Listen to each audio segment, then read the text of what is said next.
Para pecinta drama Korea, balik lagi to my channel, Fast Movie 13. Di video kali ini, admin akan melanjutkan alur film dan sinopsis dari drama Korea berjudul My Name Part keempat, atau episode terakhir drama Korea action trailer ini. Ending dari drakor My Name, di mana Yoon Ji-woo berhasil membalas kematian ayahnya dan menemukan cinta sejati pada diri Jeon Pildo. Namun akhirnya Ji-woo harus kembali kehilangan seseorang yang baru dia cintai.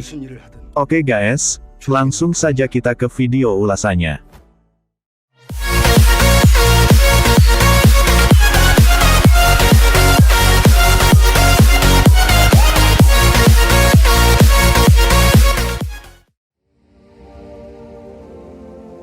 Dikisahkan di episode sebelumnya, Yoon Ji-woo akhirnya mengetahui kebenaran dari Kapten Cha Gi-ho bahwa pembunuh ayahnya adalah Choi Mo-jin, sesaat setelah Cha Gi-ho hampir tewas dibunuh Jung Tae-ju.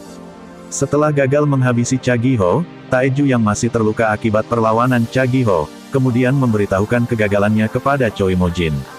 Tae-ju juga mengatakan bahwa Yoon Ji-woo ada di tempat kejadian dan mengetahui hal tersebut. Untuk menghilangkan saksi, Tae-ju pun meminta izin untuk menghabisi Yoon Ji-woo. Sedangkan Yoon Ji-woo pun juga terluka akibat tertembak oleh Cha Gi-ho. Sambil mengobati lukanya, Ji-woo masih tidak percaya dengan Choi Mo-jin yang sudah menipu dan memanfaatkan dirinya untuk membunuh Kapten Cha Gi-ho. Di keesokan harinya, Ji-woo membawa abu mendiang ayahnya dan pisau milik Mo-jin untuk membalaskan dendamnya. Dan ketika akan keluar dari apartemen, tiba-tiba beberapa orang menyekap kepalanya dengan karung dan membawanya masuk ke dalam toilet apartemen. Ternyata Tae-ju dan anak buahnya datang untuk menghabisi Ji-woo. Ji-woo yang bisa melepaskan karung tersebut, kemudian melawan orang-orang itu.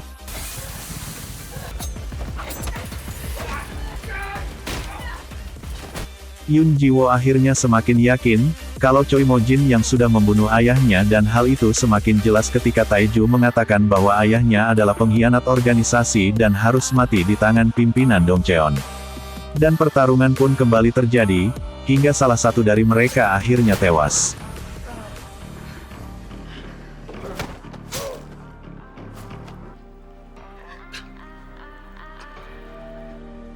Since berpindah di kantor polisi Inchang, tim Satres Narkoba akhirnya mendapatkan kabar bahwa lokasi Choi Mo-jin sudah ditemukan. Kemudian mereka pergi ke tempat tersebut, akan tetapi hal tak diduga terjadi. Choi Mo-jin malah yang mendatangi mereka dan menyerahkan diri. Entah apa yang akan direncanakan Choi Mo-jin dengan menyerahkan diri.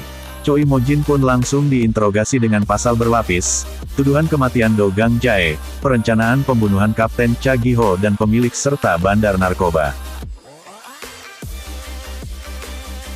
Tak berapa lama Ji-woo pun masuk ke ruang interogasi dan mempertegas tentang tuduhannya kepada Mo-jin, akan tetapi Choi Mo-jin mengelak dengan semua tuduhan yang diberikan kepadanya.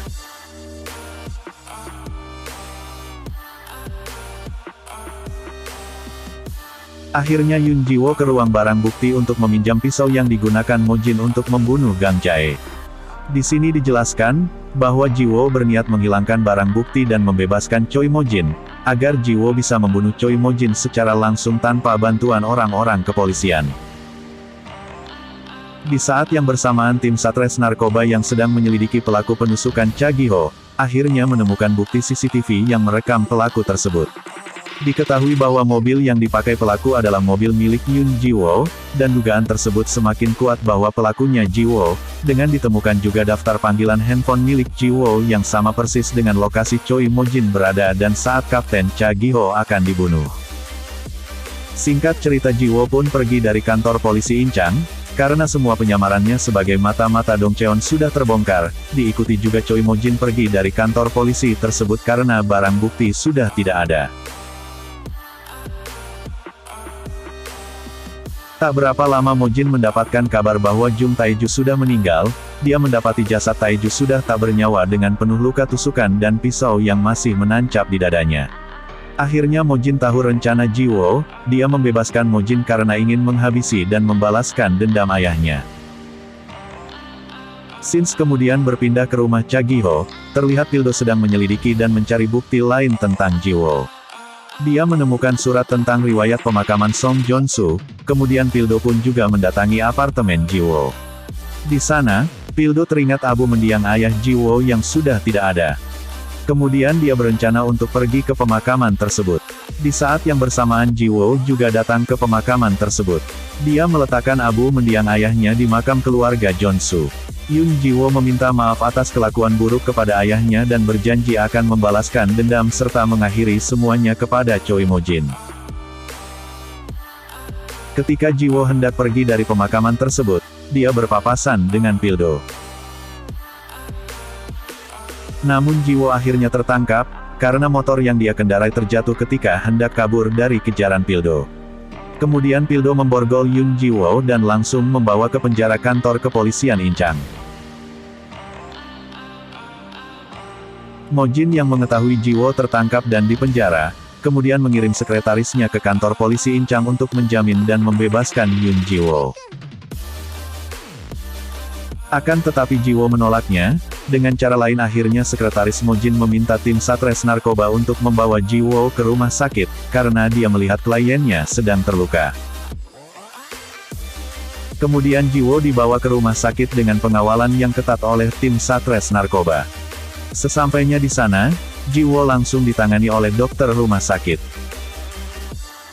Di saat yang bersamaan Kapten Cha Gi-ho tersadar dari masa kritisnya, kemudian dia menghubungi Pildo. Pildo terlihat lega mendengar Cha Gi-ho sudah sadar, lalu bergegas dia menemui Kapten Cha Gi-ho.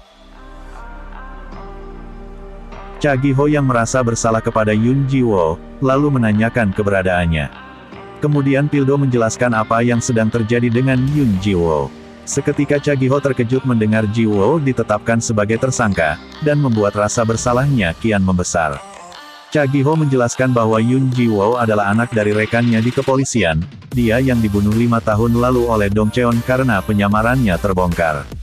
Choi Mo-jin berhasil menipunya, dengan menjadikan mata-mata di kepolisian dengan nama Oh Hye-jin, dan menargetkan Cha Gi-ho sebagai pelaku pembunuh ayahnya. Betapa terkejutnya Pildo mendengar hal tersebut.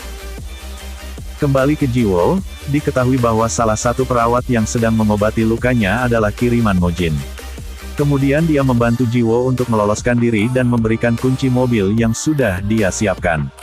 Akhirnya Jiwo kabur ke parkiran untuk mengambil mobil tersebut, akan tetapi secara tidak sengaja Pildo melihatnya. Seketika dia mengikuti Jiwo sampai ke parkiran. Ketika akan menghalangi Jiwo yang ingin menemui Mo-jin untuk balas dendam, tiba-tiba anak buah Choi Mo-jin datang untuk menangkap mereka. Dengan melawan orang-orang yang ingin menangkapnya, akhirnya Jiwo dan Pildo berhasil kabur.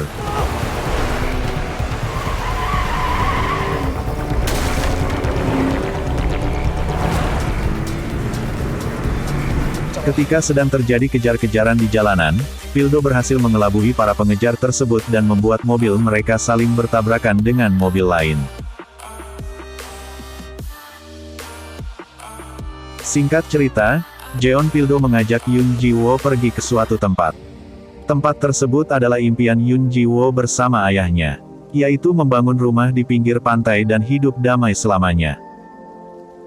Terlihat Jeon Pildo yang dari awal sudah menyukai Jiwo, kini semakin peduli dengannya. Dengan adegan yang romantis Pildo mengobati luka Jiwo, sembari berbicara dari hati ke hati. Jiwo pun tak bisa melawan perasaannya kepada Pildo. Akhirnya mereka berdua pun saling mengungkapkan perasaannya, dengan bahasa tubuh yang saling melengkapi. Ditemani suasana pantai yang romantis, mereka pun melakukannya. Ah, sudahlah.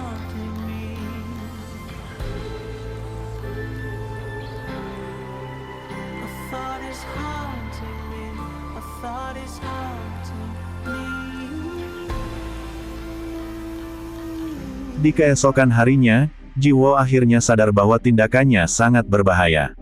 Kemudian Jiwo mengajak Pildo pergi ke kantor polisi Inchang untuk menyerahkan diri. Dan hal tak terduga pun kembali terjadi, di saat mereka berhenti dan saling menguatkan antara satu dengan yang lain, tiba-tiba datang di samping mereka sebuah motor dengan pengendara yang mencurigakan. Dengan waktu yang begitu cepat, pengendara tersebut menembak Jeon Pildo tepat di kepalanya.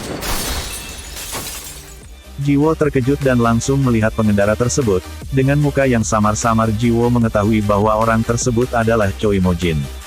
Seketika Pildo tewas di tempat, lalu Ji-woo pun keluar dari mobil tersebut dengan perasaan yang hancur dan kecewa untuk yang kedua kalinya.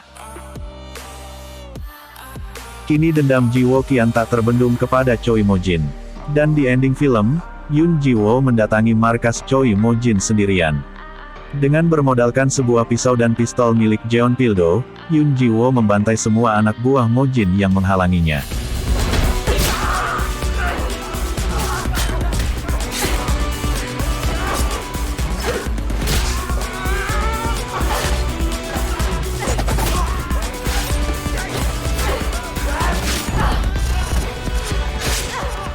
Dan tibalah hari pembalasan itu, mengetahui Ji-woo akan datang, Mo-jin pun ternyata sudah menunggu kedatangannya. Mereka saling bertatapan dan mengacungkan pistolnya masing-masing, akan tetapi bukan dengan pistol, melainkan dengan pisau. Ji-woo akan mengakhiri semuanya.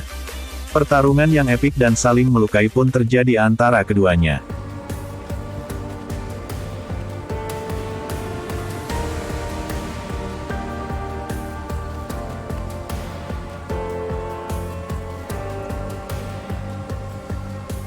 Dengan trik yang luar biasa Yoon Ji-woo berhasil membunuh Choi Mo-jin. Dengan meninggalnya Choi Mo-jin, Yoon Ji-woo telah mengakhiri dendamnya dan meninggalkan tempat tersebut.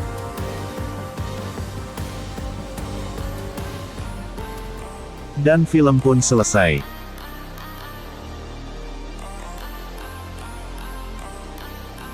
Di akhir film, terlihat Yoon Ji-woo mengunjungi makam ayahnya dan makam Jeon Pildo untuk mengenang mereka, sebagai dua orang yang sangat dia sayangi dan dia cintai. Nah, para pecinta drakor semuanya, silahkan kalian komentar di kolom deskripsi di bawah, ya. Jika kalian suka dengan videonya, jangan lupa bantu dukungannya lewat like dan subrek-nya. Ditunggu ya, admin bakalan upload lagi film-film lain, yang pasti bakalan menghibur kalian semua. Salam Fast Movie 13.